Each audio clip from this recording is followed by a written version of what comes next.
parce que man original Boy Town la man original Boy Town la sama papa Fass la juddoo sama yaay Fass la juddoo ma juddoo Fass man digg Town laa tax.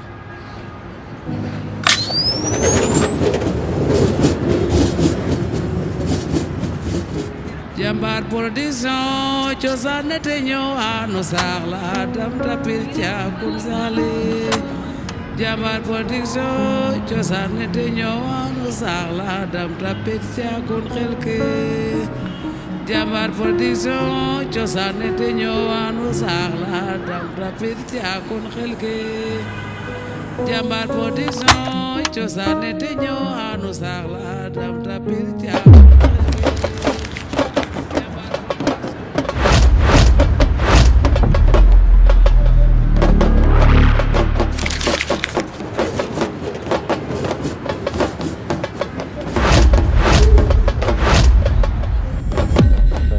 Bon, je me présente, Maël Madiagne Gueye, connu sur le nom de Fils du Tigre. maa ngi juddoo Fass yaroo Fass màggee Fass nekk xale teel a tukki j'ai beaucoup voyagé entre le Sénégal, l'Espagne, la France, où j'ai terminé mes études, on va dire. Et je suis lutteur sénégalais. Je pratique ma passion et je pense que c'est ce que les gens ont envie de savoir. Donc nekk xale bu cool, bu tranquille. Des fois bëri affaire comme tous les enfants nekk di perturbé. On m'a forcé à l'école. Mais vrai que ne du woon loo xam ne moom laa bëggoon mais bon dem naa école jàng naa am samay diplôme et par la suite chronologie bi je pense que les gens le savent déjà. J'ai fait mes études au Sénégal.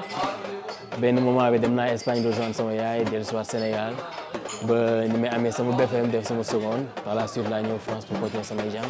Parce que maa ngi juddoo Fass ba bi may nekk jeune on m'a donné bi ma jox sama maam moo ma yar mais notre maison familiale est à Fass donc Fass laa doon nekk tout le temps Fass laa doon jàngee sama maam Fass la dëkk donc j'ai toute ma famille qui est à Fass quoi mes amis mun naa ne doomu boy Fass quoi doomu Fass laa juddoo mais jot naa màggee Sicap donc j'habitais à Liberté 6 foofu laa jàngee Jëppal Xaar Yàlla kon boy Cap si ils font partie de moi quoi Fass laa juddoo Fass laa yaroo mais Cap si la màggee on va dire.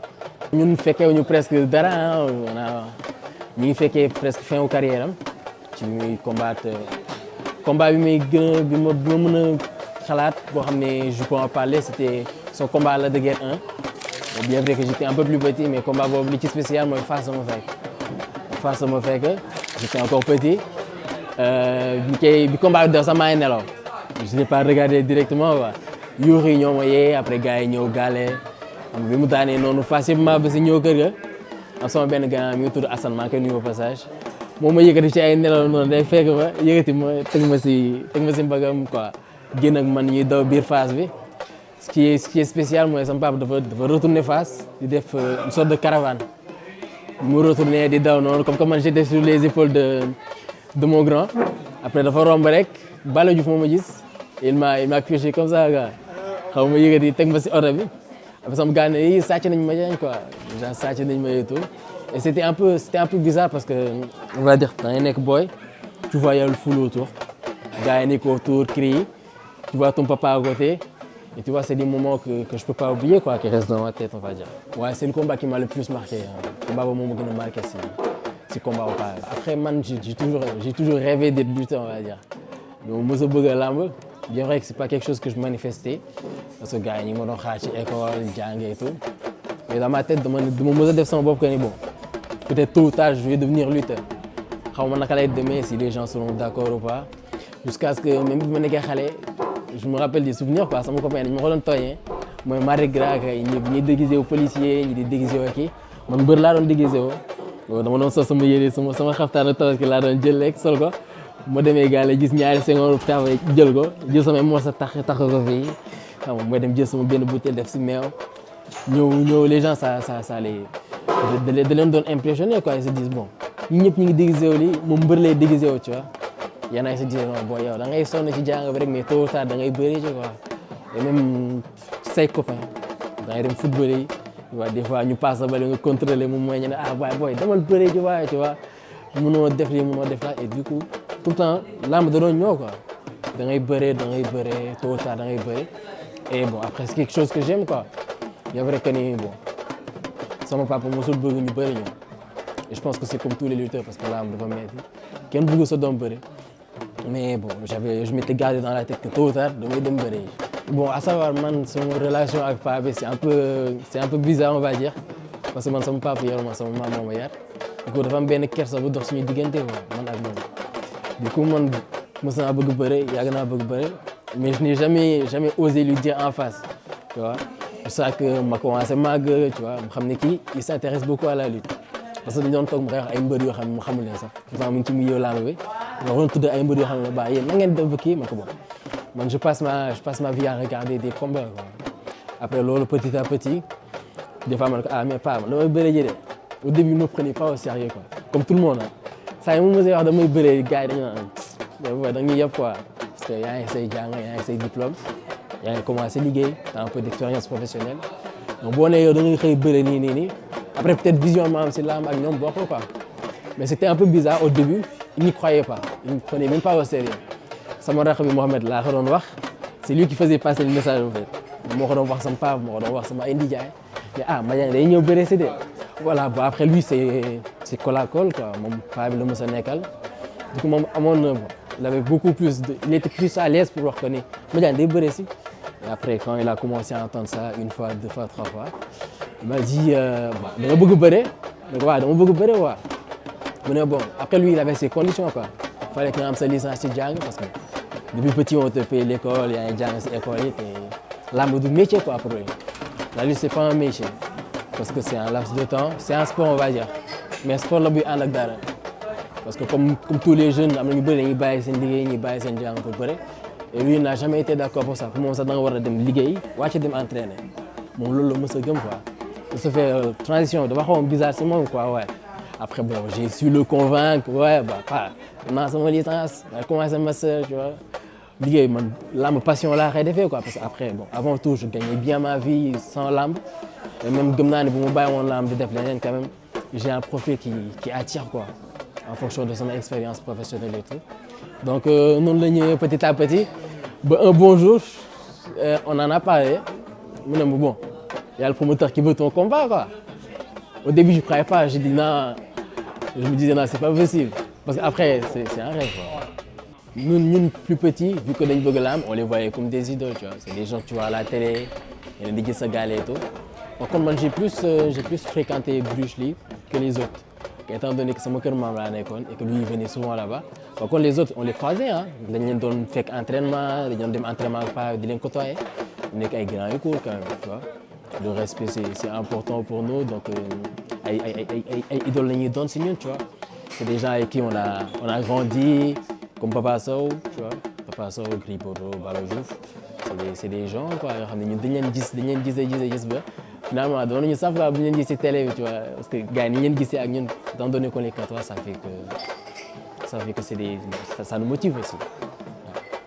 À savoir man j'ai voyagé la première fois que je suis venu en France c'était en 2015 mais c'était pour des vacances Espagne laa nekkoon ñëw France CRCD mais je suis venu m'installer ici en 2017 à savoir que laa defee sama bac je fais un bac en gestion finance par la suite ma dem fac j'ai été à Poitiers j'ai fait Angoulême Poitiers j'ai beaucoup voyagé en France quand même dem Poitiers fac après fac bi ça m'a pas trop plu quoi fac Sciences Éco laa nekkoon j'aimais pas trop tomber période de Covid du coup je me suis dit ça m'a un peu cassé après par la suite j'ai repris par un BTS j'ai déménagé à Bordeaux voilà defee BTS gestion des transports bi ma paree foofu bon après bon quand je travaillais en entreprise j'avais plus le côté commercial où je parlais aux gens et tout ça m'a bien plu j'ai changé de filière pour faire un bachelor en développement commercial et j'ai terminé par un master ici en management du développement commercial loolu mooy sama parcours et j'ai tout fait en alternance quoi. Ça m'a permis de travailler de voir comment c'est le marché du travail gis gars yi liggéey et tout ça m'a beaucoup plu quoi son parcours je trouve ça riche quoi. À savoir quand je suis arrivé en France j'étais plus focalisé sur le foot football à 2 ans jot naa football 2 ans en D1 D3 pendant 2 ans et par la suite j'ai repris parce que moi j'ai toujours été amoureux des sports de combat ma xam naa ne bu dul woon lamb sax j'aurais fait autre chose comme boxe ou MMA comme mon petit frère mais j'ai fait 1 an de boxe Par la suite, j'ai repris la lutte. À savoir que la lutte libre, j'avais pas trop de clubs sur les petites villes. Dès que je suis arrivé à Paris, je me suis inscrit à Paris Lutte Olympique. Pendant 1 an, 2 ans où je faisais des compétitions partout en Ile-de-France. Et bokk na sax ci li ma gën a sollicité, li ma gën a yee pour ma ne bon, je vais aller au Sénégal pratiquer ma passion. Processus, c'était un peu bizarre parce que bon, au Sénégal lañ jógee te bërëb yëpp ay bëre jàpp la da ngay jàpp ngeen mu bëre. Tu vois, bien vrai que nous, bah, mon papa il a fait de la lutte libre. Après, c'était un peu bizarre, mais tu retrouves tes automatismes. Tu as beaucoup plus de facilité à lutter sans autant jàpp ngeen. Et ça s'est fait naturellement. Quand je suis arrivé, je me suis inscrit en tant que débutant de lutte. Et après, il m'a fait 2-3 séances, il m'a dit, mais t'es pas débutant. Toi. Parce qu'on a beaucoup de similitudes dans nos clés, que ce soit des ramassages de jambes, enfourchement, bras volés. C'est des techniques qu'on ne voit pas souvent ci bëre sénégalais parce que c'est trop risqué. Du coup, ça s'est fait, l'adaptation, ça s'est fait très rapidement. Et donc, après, on a eu chance, il a pu fréquenter mon père à l'INSEPS quand il était lutteur. À savoir, nous avons joué au Sénégal, nous avons fait des stages de lutte. Donc, ça me papa, nous avons vu un jour, nous avons fait un lycée touré pour compétition, nous avons gay. Je gay comme Moustapha Gueye. Ah, c'est mon père. Il m'a dit non, c'est pas vrai. Après, tu as mais bon, tu connais Aline Diouf et tout? Je dis, bah, je le connais parce que j'ai entendu son nom, il a affronté mon père et tout. Et donc, comme ça, j'ai pu faire mes pas, quoi, chez Paris Lutte Olympique, avant de retourner au Sénégal. Bon, il le savait, quoi, parce que bon, je lui ai demandé des conseils. Mais il m'a dit, bon, par rapport au club de lutte, pourquoi? Parce que je veux dire que bëre du bëre Sénégal. Parce que le bëre bi, ici, tu es un peu plus cardio, tu es beaucoup plus puissant, tu es beaucoup plus fort, tu es beaucoup plus technique. Parce que je sais que c'est ce qui fait différence avec les autres. Je ne pas comme nous, mais il avait un peu ce côté technicité. Lutte libre, je peux gagner avec les clés. C'est-à-dire que tu peux être à 10 kg de plus que lui, il faut pour Dan. Et bon, il m'a conseillé de continuer, il m'a dit bon, c'est l'école quoi. Il y a une école une école de lutte fille, c'est ce qui fait la différence et c'est ce qui te rend un peu plus riche quoi. Tu peux bien def, ça fait que y a une technique mais après il faudra s'adapter parce que ici on est beaucoup plus à l'aise, ça peut être spectaculaire et tout, mais Sénégal c'est un peu terminé quoi, donc ça fait que bon, l'adaptation il s'est fait naturellement. Ah ça va, on avait des propositions comme quoi on te paye ton billet aller-retour. Si tu veux faire ton combat, tu essayes. Mais tellement j'étais pressé, j'ai payé les billets de moi. Je me suis dit non, c'est le moment quoi. Après je me dis que bon, si je perds beaucoup plus de temps, je deviens un peu plus âgé. Et à savoir, je suis quelqu'un, j'ai peur du regret quoi. Ça fait que bon, j'achète mon billet, j'y vais. Et une fois sur place, peut-être que les gens ils vont beaucoup plus y croire. Peut-être que les gars, ils me gagnent du foulard, ils me qui est venu pour le blesser. Parce que bon, c'est parti sur un coup de tête quand même. Face, de créer bien le groupe avec mes copains. Du jour au lendemain, on est 200 sur le truc. Tout le monde parle. Déjà, j'ai eu l'impression qu'ils étaient beaucoup plus pressés. Dis-moi que moi. Du coup, ça m'a beaucoup plus motivé, ça m'a boosté. Comme vous voyez, départ, c'était un peu bizarre, parce que du jour au lendemain, tu passes d'un gars lambda à un gars à qui on interpelle dans la rue, dans le tram, hey, yo, tu vois, des histoires comme ça. Du coup, ça c'était un peu bizarre au début, parce que bon, je n'étais pas habitué à ça, à savoir que je suis quelqu'un de très discret. Même sur mes réseaux, je ne mettais pas beaucoup de photos.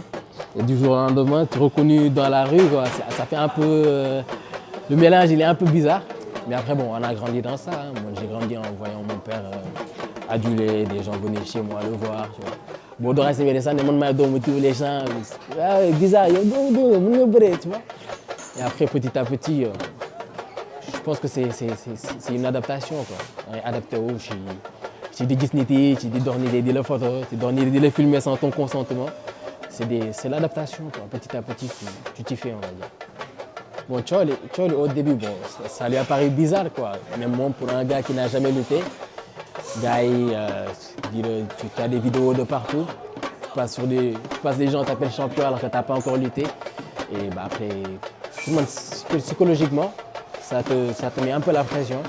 Mais après, lui, il essayait tout le temps d'être à côté de moi, de sorte à ce que loolu yëpp bañ a nekk sama bopp quoi. Me concentrer ci li ma jëm j'avais un combat fallait être concentré. Mais bon je pense que c'est loolu mooy gën a yàq sama làmb. Après pression je veux ne pas parler de pression parce que man personnellement muy dugg si làmb ji awuma pression quoi. Mais au fur et à mesure du temps nga gis nit yi di ñëw nga gis nit yi li ñu ciy def ak li ñu ciy daj bon ça te psychologiquement ça te travaille. dama mës a gëm que ni doomu bañ a nekk doomu mbër mais ëpp chance que nekk doomu mbër parce que bañ a nekk doomu mbër t'as moins de pression li nga bëgg def di nga ko def mais après bon toi t'as ton histoire l'histoire de ton père l'histoire de ta famille ça en fait beaucoup pour quelqu'un qui n'a jamais lutté mais bon ça c'est psychologiquement bah, petit à petit tu travailles dessus et tu passes quoi. Mon premier bi rek moo waroon métti te métti na jàll na donc le reste je pense que ça va bien se passer inchallah. Bah lui limite il voulait pas me parler quoi.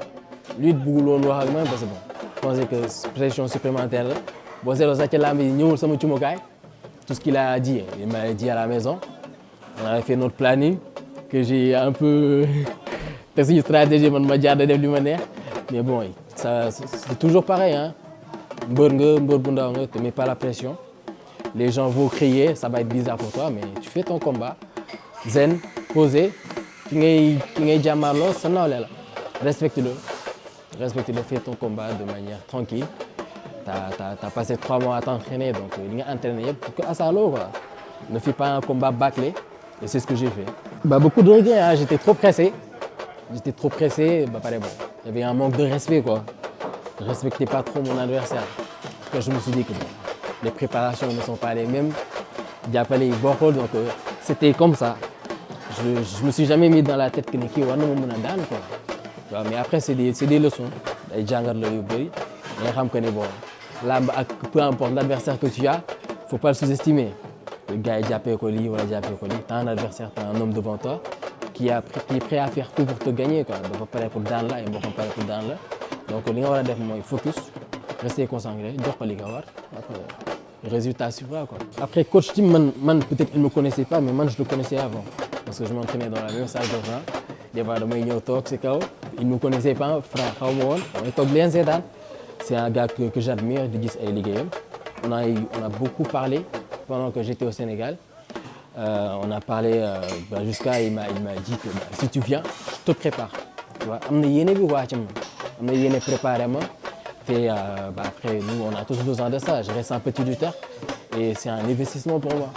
Le fait de côtoyer des coachs au Sénégal aussi j'ai un bon coach Mané qui est très très bon mais après là bon il y a une différence où tu as beaucoup plus de récupération les méthodes de travail changent et c'est quelqu'un que j'apprécie humainement et professionnellement aussi et yéene bi mu am si man mi ngi fi te jàpp naa ni bon au fur et à mesure ñu dem gars yi di gën a gis liggéey bi bah il y a eu beaucoup de différences physiquement parce que les méthodes de travail changent c'est quelqu'un de méthodique et la préparation elle est spécifique hein comme ni ma koy waxee rek liggéey du fen quoi li nga liggéey rek les résultats ils vont suivre les gens ils vont voir te bon j'apprécie la manière dont on continue à travailler ci ni ñuy liggéeyee méthode bi et tout ça me va te moom tamit gis naa ne ça lui va quoi donc je pense que la différence c'est que au début j'étais un peu trop méthode Sénégal et là on change un peu de méthode quoi. doole du doy ay xale lañ jàpp naa bu ñu entraîné war nañ gën a mën a am doole yi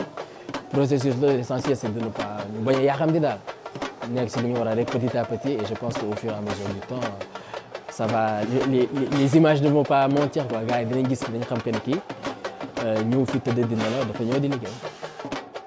Et il s'est préparé mentalement et on lui a laissé un temps d'adaptation. Voilà, on lui a laissé un temps d'adaptation de 15 jours, une semaine, 15 jours, de façon à ce que vraiment il comprenne ma façon de travailler, qu'il s'adapte au nouveau matériel, qu'il s'adapte à tout en fait, à l'environnement et à tout le reste, même s'il a l'habitude de travailler en salle, etc. Il a l'habitude de travailler avec ses frères, c'est pas un débutant quoi. Mais c'est vrai que c'est quelque chose d'assez spécial quand t'as pas forcément été suivi par la même personne, etc. C'est un changement c'est un changement d'environnement, c'est un changement global en fait. Et tu dois t'adapter, tu dois avoir cette période d'adaptation, comme je l'ai eu avec d'autres personnes, pour pouvoir te donner à fond en fait, tout simplement. Il n'y a pas eu de plan, Le but c'était vraiment de faire un travail sur ces points faibles que j'ai dû déceler au fur et à mesure. Et de continuer à travailler sur ces points forts tout le monde a des points forts, tout le monde a des points faibles, tout le monde a des points forts. Sauf que lui, son avantage, c'est déjà qu'il est très jeune, qu'il est en pleine bourre en fait. Il a toutes ses capacités. Donc il n'y avait pas forcément de plan. C'était une première préparation que j'ai fait avec lui. Et franchement, ça s'est super bien passé. Autant sur le plan psychologique, parce qu'il fallait qu'il se remette un petit peu de tout ce qui s'est passé auparavant. Il y a pas mal de poids qui ont été sur ses épaules. Voilà. On a fait en sorte que ce soit du passé. Et qu'aujourd'hui c'est un nouveau jour, il a un prochain combat à préparer. Donc on a fait en sorte d'oublier le passé et de vraiment se focaliser sur ce qui se passe aujourd'hui. On est encore sur une phase de travail, jusqu'à la fin, donc jusqu'à son départ. On est toujours sur une phase de préparation spécifique sous tous les aspects. Et après, quand il rentrera à Dakar, il aura cette phase de contact et de récupération. Là, on va dire qu'il a encore une bonne marge de progression. Je pense que là, il a un bon 50-60% de ses capacités parce qu'il peut encore évoluer énormément. Et même 60, je pense que c'est même un petit peu haut, mais je pense qu'il a 50%. Et il faut lui laisser du temps. Du temps de travail, faut lui laisser du temps, des combats, de la compétition. Et puis, je pense que ça va aller de mieux en mieux. Alors, il s'alimente déjà très bien. Il a une bonne hygiène de vie, il a une bonne hygiène alimentaire. C'est quelqu'un de travailleur. Il fait son boulot à côté, il s'entraîne à côté. Donc, non, par rapport à son hygiène, je lui ai donné quelques conseils, comme privilégier sa source de protéines, etc. Privilégier tout ce qu'il y a à privilégier, en gros. Et sinon, il n'avait pas forcément de contraintes alimentaires. Parce que physiquement, il était bien, au poids, il est bien. Il a une très bonne évolution musculaire, donc aucun problème pour ça. Si tu veux aller quelque part, si tu veux gagner ce combat-là, tu es obligé de t'imposer cette rigueur-là. Si tu ne te l'imposes pas, c'est que tu n'as pas envie. Là, lui, il n'a pas droit à l'erreur. Il a attendu, il a eu un premier combat qui a échoué, il a un deuxième combat. Là, on part pour la victoire. Je serai là parce que c'est deux combattants que je suis, qui combattent le même jour. Donc voilà, bien sûr que je serai là. Je serai là même un petit peu en avance. Mais déjà merci parce que c'est vrai que la communauté sénégalaise fait maintenant une partie intégrante maintenant de mes réseaux, très actifs, très interactifs aussi. Les personnes du Sénégal m'envoient beaucoup de force, beaucoup de messages et franchement ça fait vraiment plaisir. Je vous remercie vraiment tous. Que Dieu vous garde en bonne santé et voilà, on se retrouve à Dakar bientôt, Inch'Allah. En jeu combat, il y en a beaucoup qui disent que c'est risqué, hein, à savoir que moi, ce n'était pas mon adversaire prédestiné. Je voulais un autre, mais bon, c'est tout le temps le même nom qui revient, Bou Siteu. Pare ñun dañuy dénkaane suñu bopp donc kilifa yi lu ñu wax rek dañ ciy soobu ñun ñooy choisir ñan nañuy bëreel comme tous les lutteurs, nous on a un plan de carrière. Donc, je veux affronter les meilleurs. Je visais des adversaires qui avaient plus de 5 combats et tout. Ils m'ont dit bon, il faut y aller petit à petit. Et sur le plan marketing commercial, combat donc c'est un adversaire qu'il faut prendre au sérieux. Et Inch'Allah, bon, on n'est pas pareil quoi. Je vise plus haut que lui et ça va se voir Inch'Allah. Son adversaire, je veux un Bou Siteu robuste, un Bou Siteu courageux, Boudol Lola c'est bien quoi, parce que bon, il le considère comme un comédien, mais pas moi. Je le considère comme un vrai lutteur. Il a fait des combats, des combats références. Donc je le prends au sérieux. Vous faut gagner de me tenir des nerfs parce que des comédiens et tout. Non, j'ai tout donné et je pense que le jour J, on verra un bon combat. Il me réunira avec moi. Ne pareil quoi. Parce que j'ai pas envie d'affronter quelqu'un qui n'est pas prêt quoi, qui ne s'entraîne pas. Ouais, dis-le gars, ñun li ñu boole phase la li ñu boole deret la. Ce qui veut dire que man bu ma siggee ci cër bi nii di xool ñi fi nekk yëpp bu ñu dee 1000 900 yi mën naa jaay seen tur seen sant maa ñoom deret la quoi du làmb ba pare bon gars yi bëggoon gis leneen namoon peut-être famille Gueye ci làmb de ce fait que ne gars yi ñoom xam nañ quoi xam nañ li fi jàll xam nañ ci liñ jëm xam nañ seen mbër donc ñun li ñu defoon bu ñu ñëwee dañ bëgg a doubler dañ bëgg a def lu raw loolu.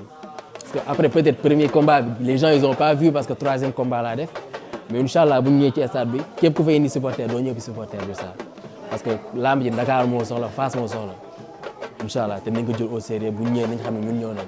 waaw dernier mot ça va être des remerciements rek d'ailleurs déjà pour le promoteur Mansour boo xam ne suma grand la c'est un gars qui est vraiment professionnel qui tient parole et on a besoin de ça parce que quand on travaille avec des gens yoo xam ne relation de confiance dina si nekk à part ça remercier sama gars je remercie sama copain yi ma nekkal fii Cheikh maa ngi koy siyaar bu baax ma soeur je suis chez ma soeur qui est avec son mari Moustapha avec son mari son fils Moustapha di leen gërëm bu baax di remercier aussi coach team parce que depuis on est ensemble on travaille di nuyu waa Fass nuyu Town Sicap Liberté 1/6 Dieuppeul Derklé xam nga message bi ñaari tali Grand Dakar HLM booy Town yi quoi waaw di woo ñëpp di leen wax nañu wàcc xam nga bés bi suñu bés la bésu Ndakaaru la te bu ñu ñëwee dañ bëgg gaa yi xam ne ñun ñoo ne incha allah ñu ñëwee fecc mu neex ñu bëri ñu neex te mooy daal bu soobee yàlla.